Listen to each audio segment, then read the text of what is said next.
हाँ जी बेटे, तो हम स्टडी कर रहे हैं unit 5 system of particles and rotational motion.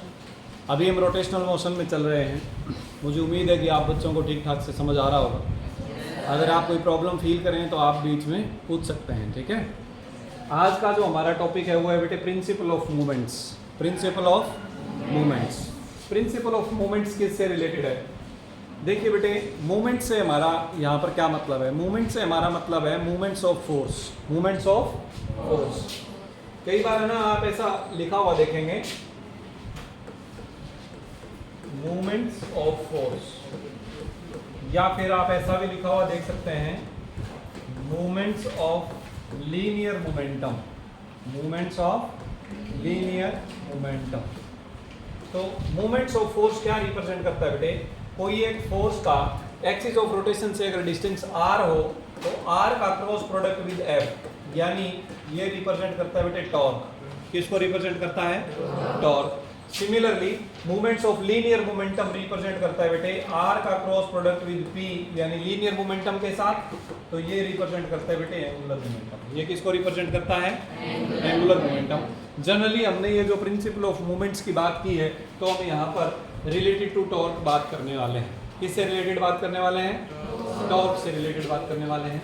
आप यहाँ पर देखेंगे आइडियल लीवर की डेफिनेशन से ये स्टार्ट कर रहे हैं। आइडियल लीवर, अब लीवर क्या है बेटे? कोई भी एक रोड को हम एक लीवर बोलेंगे। कोई भी रोड, सपोज करते हैं ये भी एक हमारे पास रोड है, ठीक है जी। किसी बॉडी को उठाने के लिए यूज किया गया। अब ये इसे हम आइडियल लीवर कब कहते हैं? जब हम किसी भी एक पॉइंट के ऊपर इसको बैलेंस करें जो पॉइंट इसकी लेंथ के ऊपर कहीं रखा गया है, ठीक है। ये आपके पास एक रोड इन्होंने लिया है, रोड ए बी, और कोई एक पॉइंट जहां पर हम इसको बैलेंस कर सकें, जहां पर हम इसको बैलेंस कर सकें। मान लीजिए कि यहाँ पर हमने एक शार्प पॉइंट लिया और इस पॉइंट के ऊपर हमने इसे क्या किया? बैलेंस किया। तो इस पॉइंट को बोलते हैं बेटे फल्क्रम। इस पॉइंट को क्या बोलते हैं? फल्क्रम। और इस रोड को क्या बोलेंगे बेटे? लीवर। ये रोड क्या हो गया हमारे पास? लीवर। बोलो बेटे, कोई दिक्कत है यहाँ पर? अब प्रिंसिपल ऑफ मूवमेंट्स में हम बात करते हैं कि ये जो रोड है, ये रोड इक्विलिब्रियम में होनी चाहिए। किस में होनी चाहिए बेटे? इक्विलिब्रियम में। अब इक्विलिब्रियम में कब होगी? जब दो प्रकार का इक्विलिब्रियम होगा। कौन कौन सा? बोलो। इक्विलिब्रियम पढ़ा है कि नहीं पढ़ा है? इतना बता दो पहले मुझे। क्लास में करवाया? घर जाके पढ़ा है? इसमें आवाज़ थोड़ी कम आ रही है, क्या बात? हाथ ऊपर करो जिन बच्चों ने घर जाके पढ़ा है इक्विलिब्रियम वाला टॉपिक। कितने टाइप के इक्विलिब्रियम होते हैं? पूरी क्लास में सिर्फ 3 बच्चों के हाथ ऊपर हैं। हाँ जी, बताओ बेटे। 2 टाइप के। हाँ, कौन कौन से? बोलो शाबाश। Translational equilibrium and rotational equilibrium. Translational and rotational. कई बार होता है आप बच्चों के दिमाग में आंसर होता है लेकिन बताते नहीं होता कि वो कहीं ऐसा ना हो गलत हो जाए। गलत हो जाएगा फिर क्या हो जाएगा? कुछ भी फर्क नहीं पड़ता है। जब क्वेश्चन का आंसर कोई आपके दिमाग में हो तो वो बता दिया करो। तो 2 टाइप के इक्विलिब्रियम की हम बात करेंगे बेटे, translational equilibrium and rotational equilibrium. Translational equilibrium में क्या होता है बेटे? सिग्मा फोर्सेस 0 होता है। सिग्मा फोर्सेस, सिग्मा फोर्सेस का मतलब है जितने भी फोर्स लग रहे हैं उन सब का वेक्टर सम कर दीजिए, वो 0 आ जाना चाहिए। वेक्टर सम क्या आ जाना चाहिए? 0। तो अब हमारे पास यहाँ कौन कौन से फोर्स लग रहे हैं बेटे? एक फोर्स लग रहा है F1, एक लग रहा है F2, ये दोनों नीचे की तरफ लग रहे हैं, और एक लग रहा है बेटे R। एक फोर्स लग रहा है R। R क्या है बेटे? नॉर्मल रिएक्शन है। R क्या है? नॉर्मल। जैसे मान लीजिए कि हमारे पास कोई एक फ्लोर है, फ्लोर पर एक बॉडी रखें जिसका मास m हो, तो इसका वेट mg नीचे की तरफ लगता है ना, तो इसका नॉर्मल रिएक्शन ऊपर की तरफ लगता है। तो नॉर्मल रिएक्शन को हम R से शो करते हैं। आप फ्रिक्शन वाले चैप्टर में भी तो पढ़ चुके हो नॉर्मल रिएक्शन। तो नॉर्मल रिएक्शन को किससे रिप्रेजेंट करते हैं? R से। और इसकी डायरेक्शन हमेशा बॉडी के परपेंडिकुलर होती है। It is always perpendicular to the body. तो हमारे पास यहाँ पर ये R ऊपर की तरफ लग रहा है वर्टिकली अपवर्ड, और F1 और F2 वर्टिकली डाउनवर्ड। क्या और कोई फोर्स दिख रहा है आप बच्चों को? नहीं। इसका मतलब ये हुआ बेटे कि R जो है वो F1 और F2 दोनों के बराबर है। R ऊपर की तरफ और F1 और F2 दोनों नीचे की तरफ। क्लियर हुआ बेटे? इसका मतलब हम ये कह सकते हैं कि R माइनस F1 माइनस F2 इज इक्वल टू 0। ये एक इक्वेशन बन गई हमारे पास। क्लियर हुआ कि नहीं हुआ? ठीक है बेटे। अब हमने यहाँ से वेक्टर क्यों हटा दिया, क्योंकि हमने इसे एक ही डायरेक्शन में ले लिया, तो एक डायरेक्शन में ले लिया तो ऊपर वाले को पॉजिटिव ले लिया, तो ये दोनों माइनस में आ गए। Any doubt to anybody? ठीक है बेटे, ये हो गया हमारे पास।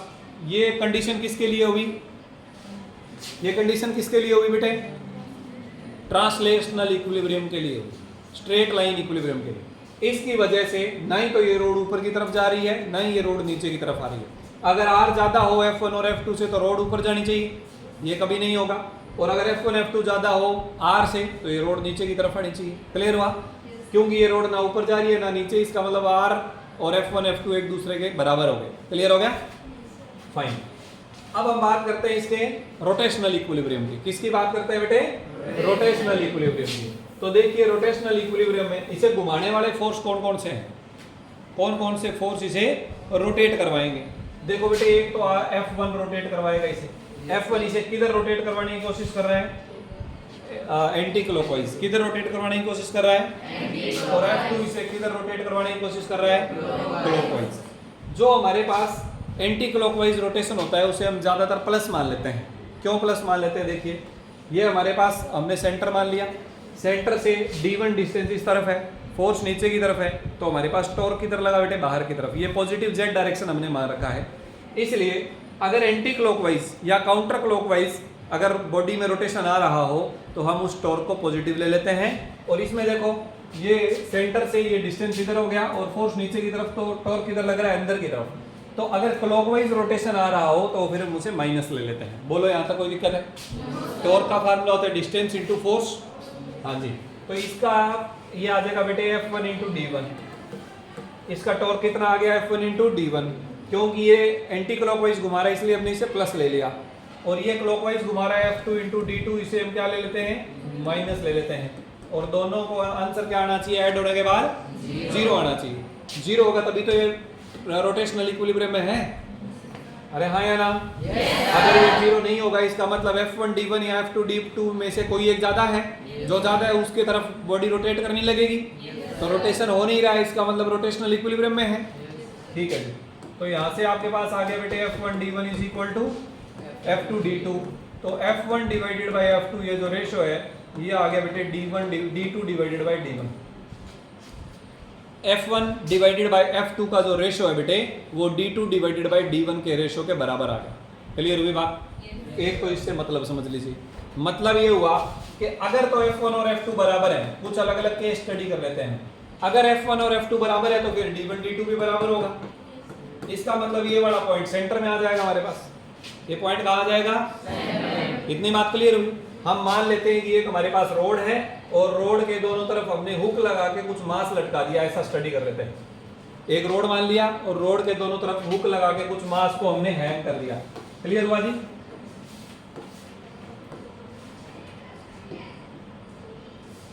देखो बेटे, ये हम एक रोड मान लेते हैं, ये रोड मान लिया और यहाँ पर हुक लगाकर एक मास हैंग कर दिया, यहाँ भी हमने हुक लगाकर एक मास हैंग कर दिया। फाइन।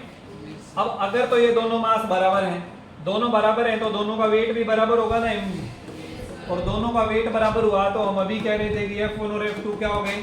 बराबर। अगर F1 F2 बराबर हो गए तो फलक्रम कहाँ होना चाहिए हमारे पास? बिल्कुल सेंटर में। हाँ या ना? अगर ये बिल्कुल सेंटर में होगा तो हमारे पास D1 और D2 बराबर हो गए कि नहीं हो गए? कोई दिक्कत? ठीक है जी। अब इसी कंडीशन में हम थोड़ा सा चेंज कर देते हैं। अब चेंज हम क्या कर देते हैं बेटे, ये रोड मान लिया हमने, यहाँ पर एक मास 2m हैंग कर दिया और यहाँ पर एक मास m हैंग कर दिया। क्लियर हुआ? अब हमारा प्रिंसिपल ऑफ मूवमेंट्स क्या कह रहा है? देखिए, ये कह रहा है कि भाई F1 डिवाइडेड बाई F2 बराबर है D2 डिवाइडेड बाई D1। अब देखो बेटे, इसे मैं F1 मान रहा हूँ तो यहाँ पर वेट कितना लगेगा? 2mg, ये हो गया हमारा F1। और यहाँ पर वेट कितना लगेगा? mg, ये हो गया हमारे पास F2। हाँ जी, F1 है 2mg और F2 है mg, mg से mg कैंसल, तो D2 बाई D1 क्या आ गया बेटे? 2, तो D2 बराबर क्या आ गया? 2D1।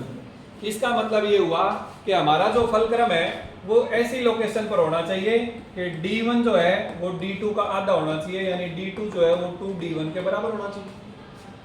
बोलो बेटे, बात समझ आई कि नहीं? तो सेंटर ऑफ मास हैवी मास की तरफ शिफ्ट होता है कि नहीं होता है? हैवी मास की तरफ शिफ्ट होगा तो वहां पर क्या होगा, रोटेशन भी बैलेंस हो जाएगा। सेंटर ऑफ मास की जगह हम अभी पढ़ने वाले हैं centre of gravity. Normal size की बॉडी अगर हो तो उसमें सेंटर ऑफ मास और सेंटर ऑफ ग्रेविटी एक ही जगह पर होता है, भी थोड़ी देर में उस पर चलेंगे। तो अभी के लिए मैं बता रहा हूँ कि ये वाला पॉइंट हमारा सेंटर ऑफ ग्रेविटी है, जहाँ पर हमने फलक्रम लगा रखा है। फलक्रम कोई भी पॉइंटेड एंड है बेटे, मान लो ये है, इसके ऊपर अगर मैं किसी बॉडी को बैलेंस करना चाहूँ, जैसे मान लीजिए ये हमारे पास एक बुक है, इसको अगर हम बैलेंस करना चाहें यहाँ पर, तो कोई ना कोई पॉइंट आएगा जहाँ हिट एंड ट्रायल मेथड से हम इसको बैलेंस कर देंगे अप्रोक्सीमेटली सेंटर में, ठीक है जी। तो जहाँ पर ये बैलेंस हो जाएगा वो उस पॉइंट के ऊपर हमारे पास फलक्रम आ गया। क्लियर हुआ? तो आप समझिएगा कि फलक्रम किसे कह रहे हैं, हम उस पॉइंटेड शार्प एंडेड पॉइंट को कह रहे हैं जहाँ पर हम बॉडी को बैलेंस कर रहे हैं, जिसके अबाउट आप उसका ट्रांसलेशनल इक्विलिब्रियम और रोटेशनल इक्विलिब्रियम की बात कर रहे हो। क्लियर हुआ बेटे? क्या ठीक है जी। तो अब मुझे एक बात बताओ, अगर आपको दोनों फोर्सेस पता हो, F1 पता हो, F2 पता हो, आरजू खड़े हो जाओ, अगर F1 और F2 आपको पता हो तो बताइए हम D1 और D2 के बारे में जानकारी दे सकते हैं कि नहीं दे सकते? दे सकते हैं। देखो मान लीजिए कि F1 जो है वो F2 से 3 टाइम्स है, तो बताओ बेटे D1 जो है वो D2 के कितना टाइम्स होगा? Divided by 3। हाँ या ना? तो अगर हम इसे 3 ले लेंगे तो ये पॉइंट थोड़ा और इधर शिफ्ट हो जाएगा, ये डिस्टेंस D हो जाएगी, ये 3D हो जाएगी। कब? अगर ये मास हम 3m ले लें और ये मास हम m ले लें। बोलो बेटे कोई दिक्कत है किसी बच्चे को? सिंपल है कि मुश्किल है? तो ये हमारे पास बेटे प्रिंसिपल ऑफ मूवमेंट्स, ये टॉपिक क्या था? Principle of movements. अब इसमें थोड़ी सी बातचीत हम और कर लेते हैं। ये तो कोई बात नहीं समझ आए तो पूछ लेना है बेटे कि सर ये वाली चीज़ नहीं समझ आ रही। सोनिया समझ आ रही? तू बेटे तू तो अभी सोने को हो रही, सीधी बैठ। हाँ जी, अब ध्यान दो, ये जो रेशो है ना F1/F2, इसे हम बोलते हैं मैकेनिकल एडवांटेज। इस रेशो को हमने क्या नाम दे दिया? Mechanical advantage. अब मैं इसका आप बच्चों को रीजन बता देता हूँ। लीवर के कई सारे एग्जाम्पल हमने रूटीन लाइफ में हम देखते हैं। बच्चे ये पार्क में एक वो झूला लगा होता है, एक बच्चा इधर बैठ जाता है, एक इधर बैठ जाता है, उसे क्या बोलते हैं? सीसो। क्या बोलते हैं? सीसो। सीसो भी एक टाइप का लीवर है बेटे। क्या है? लीवर। और जहाँ से वो उसके ऊपर सेंटर से बंधा होता है दैट इज फलक्रम। वो क्या हो गया? फलक्रम। दोनों जो बच्चे बैठे हैं वो फोर्सेस F1 और F2। क्लियर हुआ? ओके। इसी प्रकार से हम यहाँ पर मैकेनिकल एडवांटेज की अगर अपन बात करना चाहें तो पहले तो ये देखो, मान लीजिए कि यहाँ पर एक हमने रोड लिया और एक बहुत हैवी लोड हमने उठाना है। हमने क्या करना है? एक हैवी लोड उठाना है, तो यहाँ पर हमने फलक्रम लगाया, यहाँ पर हम फोर्स लगाएंगे नीचे की तरफ और ये फोर्स इसको ऊपर की तरफ उठाएगा। यस और नो? क्लियर है ना ये बात? तो यहाँ पर हमने क्या लगा रखा है बेटे? यहाँ पर लोड लगा रखा है। यहाँ पर क्या लगा रखा है? लोड। और यहाँ पर हम क्या लगा रहे हैं? एफर्ट। यहाँ पर क्या लगा रहे हैं? एफर्ट लगा रहे हैं। तो फलक्रम से लोड के बीच की जो दूरी है इसे बोलते हैं बेटे लोड आर्म। इसे क्या बोलते हैं? Load arm.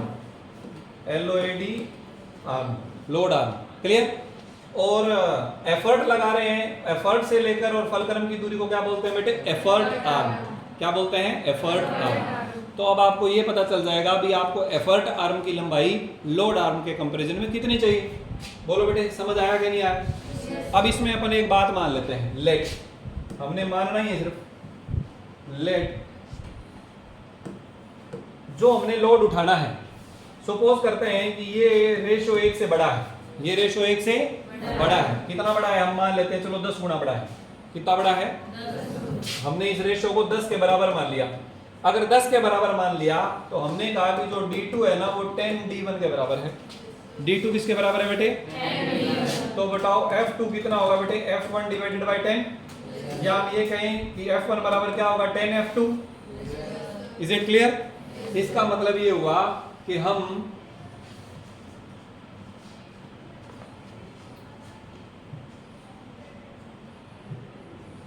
मान लीजिए कि हमने यहां से एक लोड उठाना है और यहां से हमने फोर्स लगाना है। क्लियर हुआ? यहां पर लोड है, तो ये जो डिस्टेंस है लोड आर्म का इसे हम D1 बोल देते हैं, और इसका जो लोड नीचे की तरफ लगेगा वो F1 है, और ये आपके पास हो गया D2, और यहाँ पर हम कितना फोर्स लगाएंगे? F2 फोर्स लगाएंगे। क्लियर हो गया बेटे?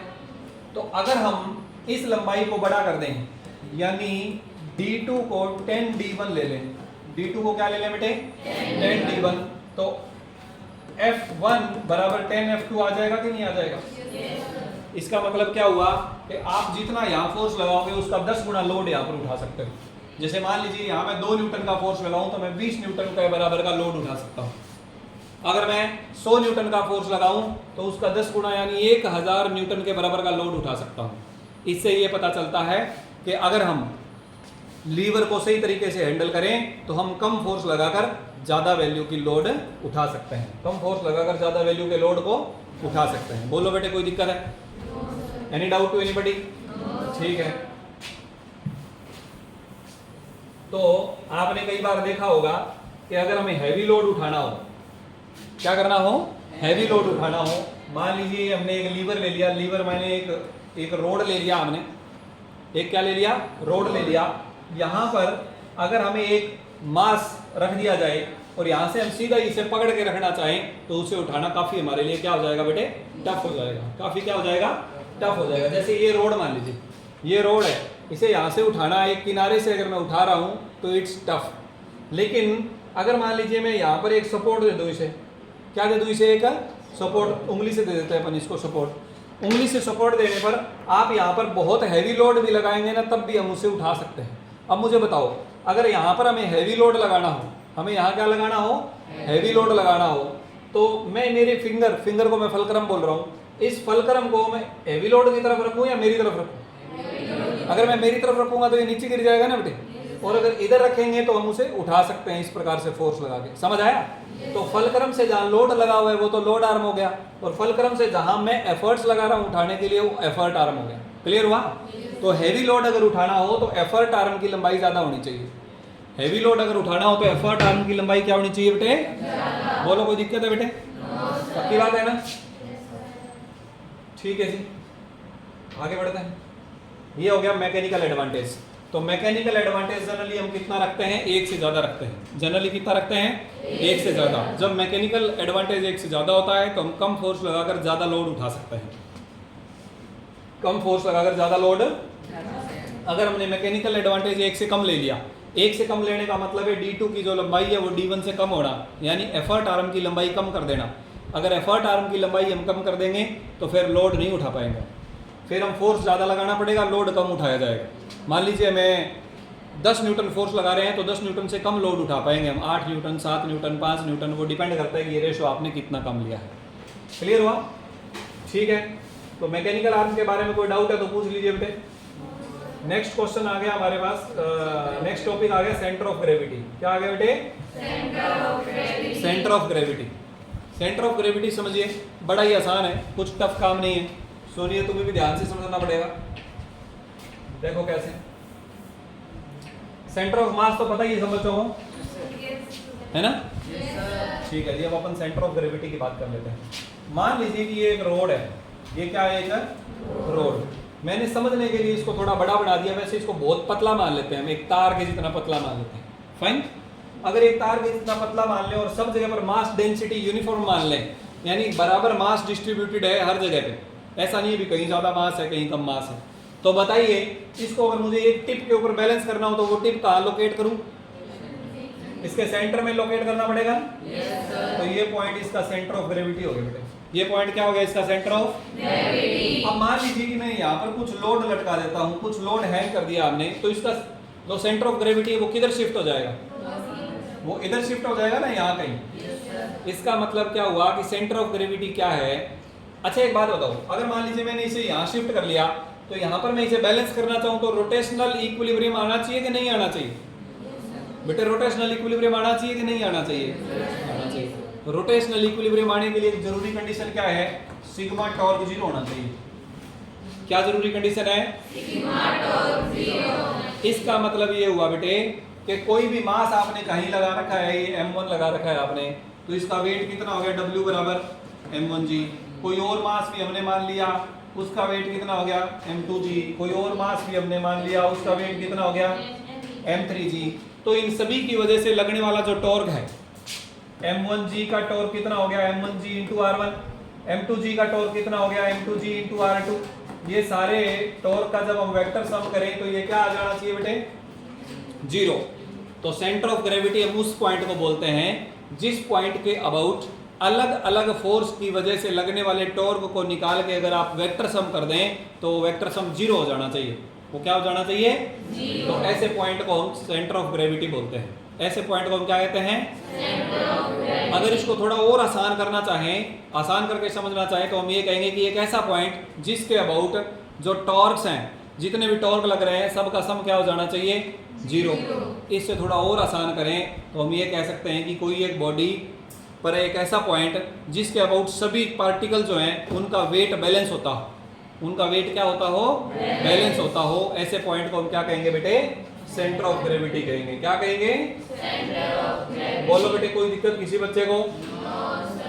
ठीक है जी, तो ये आपके पास हो गया centre of gravity. Any doubt to anybody? यहां पर देखेंगे, यहां से आप डेफिनेशन भी सेंटर ऑफ ग्रेविटी की मार्क कर सकते हैं। The total gravitational torque about centre of gravity is 0।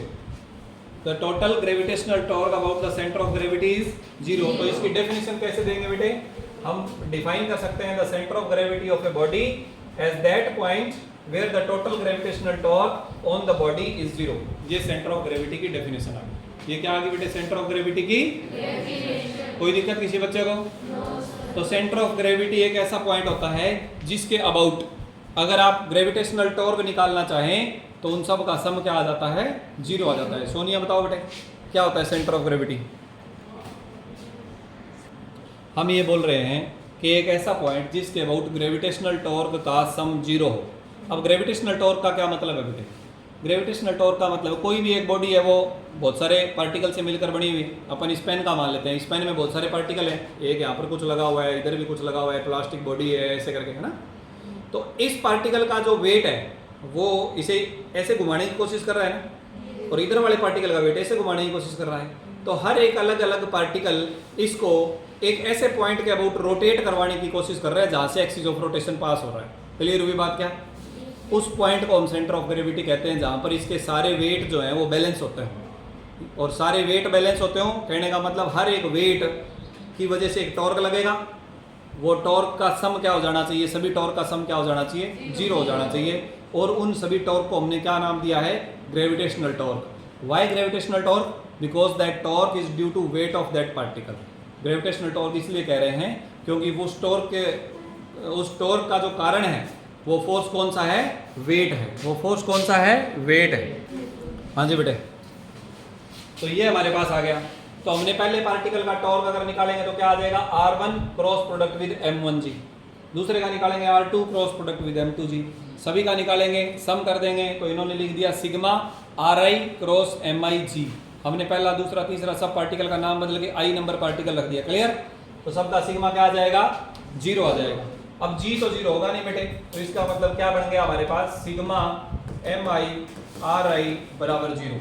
Sigma MI RI बराबर 0। इसका मतलब यहाँ से एक और रिजल्ट ये निकल के सामने आता है कि सेंटर ऑफ ग्रेविटी जो पॉइंट है उसके अबाउट पूरी बॉडी का सिग्मा MI RI 0 आने वाला है। सिग्मा MI RI क्या आने वाला है? 0। यानी M1 R1 plus M2 R2 plus M3 R3 अलग अलग पार्टिकल का निकालें, उनको जोड़ेंगे तो आंसर क्या आएगा बेटे? 0 आएगा। ठीक है जी, तो ये हमारे पास हो गया। सेंटर ऑफ ग्रेविटी को लोकेट कैसे करते हैं? मान लीजिए कि हमें ये पता करना हो कि सेंटर ऑफ ग्रेविटी किसी बॉडी का कहाँ पर है। तो सेंटर ऑफ ग्रेविटी कहाँ होगा बेटे? जो रेगुलर शेप की बॉडी है, जिनका सेंटर ऑफ मास हमने डिस्कस किया, सफियर है, उसका सेंटर ऑफ मास सेंटर में होता है, उसका सेंटर ऑफ ग्रेविटी भी सेंटर में होता है। क्लियर हो गया? रिंग है, रिंग का सेंटर ऑफ ग्रेविटी कहाँ होगा बेटे? सेंटर में होगा। रिंग का सेंटर ऑफ ग्रेविटी सेंटर में। आप इसे रिंग ले लोगे तब भी सेंटर में, आप इसे डिस्क ले लोगे तब भी सेंटर में, आप इसे सफियर मान लोगे तब भी सेंटर में, ज्योमेट्रिकल सेंटर में। बोलो बेटे, कोई दिक्कत? इसी प्रकार आपने स्क्वायर लिया, स्क्वायर का कहाँ होता है? डायगोनल के इंटरसेक्टिंग पॉइंट पर। इसी प्रकार अगर हम रेक्टेंगल ले लें तो रेक्टेंगल का भी कहाँ होगा?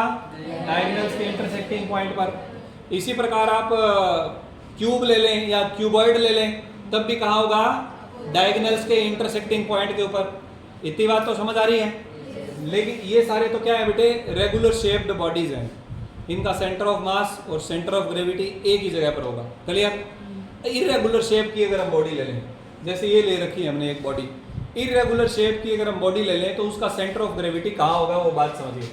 हमने क्या करना है, जैसे एक गत्ता फाड़ लिया हमने, ठीक है जी, कोई भी एक कार्डबोर्ड जो है वो हम उसको उखाड़ लेते हैं और उसको, अब जैसे देखो ये तो हमारे पास रेक्टेंगल शेप है, रेक्टेंगल शेप है तो इसमें तो क्या करेंगे, यहाँ से एक लाइन खींचेंगे, यहाँ से खींचेंगे, यहाँ सेंटर ऑफ ग्रेविटी आ जाएगा। लेकिन इसको अगर हम फाड़ के इरेगुलर शेप दे दें, मतलब इसका रेक्टेंगल और एंगल सारे बिगाड़ दें, तब अब तो नहीं होगा ना ऐसा। तो फिर क्या करेंगे, फिर हमें क्या करना है, कोई एक पॉइंट यहाँ पर ऐसे पेन से निशान लगा लेना है, पॉइंट ए, वहाँ से पकड़ के इसको लटका देना है। लटका देंगे तो इसका ऐसे नीचे की तरफ ग्रेविटी की तरफ लटकेगा ना, बिल्कुल वर्टिकल एक लाइन बना लेनी है। वर्टिकल क्या बना लेनी है, एक, अगर वर्टिकल लाइन हमें ना बनानी है तो इसका एक और इलाज कर सकते हैं, एक धागे के साथ बॉब बांध लेंगे हम। एक धागे के साथ क्या बांध लेंगे बेटे, बॉब। बॉब का मतलब है spherical body with A hook. एक हुक के साथ हमने क्या ले लिया, एक स्फेरिकल मेटल बॉडी, धागा बांध लिया। धागा बांध के इसको यहाँ से पकड़ के जब लटकाएंगे तो वो जो धागा है ना वो आपको लाइन दिखा देगा, वहां पर एक लाइन खींच दी, क्लियर हो गया। फिर क्या करा, इसको किसी और पॉइंट से पकड़ लिया, किसी और पॉइंट से पकड़ेंगे तो वहां से एक लाइन आ जाएगी, फिर किसी और पॉइंट से पकड़ेंगे एक लाइन वहां से आ जाएगी। ये सारी लाइंस जिस पॉइंट के ऊपर इंटरसेक्ट करेंगी वो आपके पास क्या हो गया बेटे, सेंटर ऑफ ग्रेविटी हो गया। वो क्या हो गया जी, सेंटर ऑफ ग्रेविटी। अब इन्होंने इसे ए से पकड़ के जब लटकाया तो A1 ये वाली लाइन आ गई, वर्टिकल लाइन। सिमिलरली जब ये बी से पकड़ के इसे हैंग करेंगे तो ये लाइन B1 ये वर्टिकल लाइन बनेगी। सी से पकड़ के जब हैंग करेंगे तो C1 वर्टिकल लाइन बनेगी। जहां पर ये इंटरसेक्ट करेंगी सारी लाइन वो इसका बन गया सेंटर ऑफ ग्रेविटी। क्या बन गया बेटे, सेंटर ऑफ ग्रेविटी। और जो भी किसी बॉडी का सेंटर ऑफ ग्रेविटी होगा वहां पर उस बॉडी का वेट, टोटल वेट बैलेंस हो जाएगा। वहां पर उस बॉडी का टोटल वेट क्या हो जाएगा, बैलेंस। चलिए अब यहां से एक नया क्वेश्चन ये सामने आता है कि रेगुलर शेप की बॉडी में सेंटर ऑफ मास और सेंटर ऑफ ग्रेविटी एक ही जगह पर है, तो क्या इरेगुलर शेप में भी एक ही जगह पर है, बताओ बेटे। यस, इरेगुलर शेप की बॉडी में भी सेंटर ऑफ मास और सेंटर ऑफ ग्रेविटी एक ही जगह पर है। तो फिर दो अलग अलग नाम रखने की जरूरत क्या है, जब रेगुलर शेप में भी एक ही जगह पर है, इरेगुलर शेप में भी एक ही जगह पर है, तो उसे सेंटर ऑफ मास बोल रहे हैं, इसका मतलब उसे ही सेंटर ऑफ ग्रेविटी बोल रहे हैं। तो फिर दो अलग अलग नाम ही क्यों रख रखे हैं, इसका कारण है, इसका कारण ये है बेटे कि ये जो हमने बॉडी ले रखी है ना, इसका अगर साइज छोटा हो, नॉर्मल साइज की बॉडी हो, छोटा मतलब मान लो इस कमरे में पूरा आ जाए लगभग इतना बड़ा, या हमारे स्कूल के जितना बड़ा साइज, तब तक ये छोटा साइज ही है, क्लियर हुई बात क्या। लेकिन अगर इसका साइज बड़ा हो, अब बड़े से हमारा क्या मतलब, बड़े से हमारा मतलब ये कि अभी हम नॉर्थ इंडिया में हम इतनी बड़ी साइज की बॉडी ले लें कि साउथ इंडिया से भी देखी जा सके, इतनी बड़ी साइज की बॉडी, या फिर अप्रोक्सीमेटली हम यूं बात करें कि माउंट एवरेस्ट से 5-10-20 गुना ज्यादा बड़ी बॉडी, ठीक बात है जी। चलो ऐसा ही कर लेते हैं, फिर अपन एक ऐसी बॉडी मान लेते हैं जो माउंट एवरेस्ट से काफी बड़ी है, माननी तो है उन्हें, कौन सी बनानी है, ये बेटे अपनी ब्यूटीफुल अर्थ, ये क्या है हमारी ब्यूटीफुल अर्थ। वैसे ब्यूटीफुल हम इंसानों ने अभी रहने नहीं दी, बट फिर भी मान लेते हैं कि ब्यूटीफुल है, कई जगह पर बची हुई है अभी, ठीक है। अब हम एक बड़ी सी बिल्डिंग बना लेते हैं बेटे, ये लो ये बड़ी सी बिल्डिंग बना ली हमने,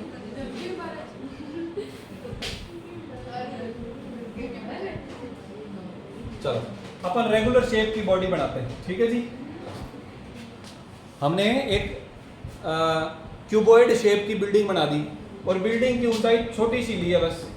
अर्थ का रेडियस है 6400 किलोमीटर, चलो अपन इसे भी 6400 किलोमीटर ऊंची मान लेते हैं। वैसे इंसान अब तक ऐसा कर नहीं पाए और कर भी नहीं पाएंगे, ठीक है जी, मानना ही तो है हमने। तो अब मुझे एक बात बताओ बेटे, वैसे तो आपने पढ़ा ही नहीं, फिर बताओगे क्या। एक्सेलरेशन ड्यू टू ग्रेविटी यहाँ पर कितना होता है ये तो पता ही है आपको, 9.8 मीटर पर सेकेंड स्क्वायर होता है। जैसे जैसे आप ऊपर जाते हो हाइट के साथ साथ, जब हाइट बढ़ती है तो जी जो है ना बेटे वो कम होने लगता है। जी क्या होने लगता है, कम। इसका मतलब ये हुआ कि इस बिल्डिंग के इस नीचे वाले पॉइंट पर जो जी है वो अलग है, सेंटर वाले पॉइंट पर जी अलग है और ऊपर वाले पॉइंट पर जी अलग है। हम इसे जी, G1, G2 ऐसे बोल दें।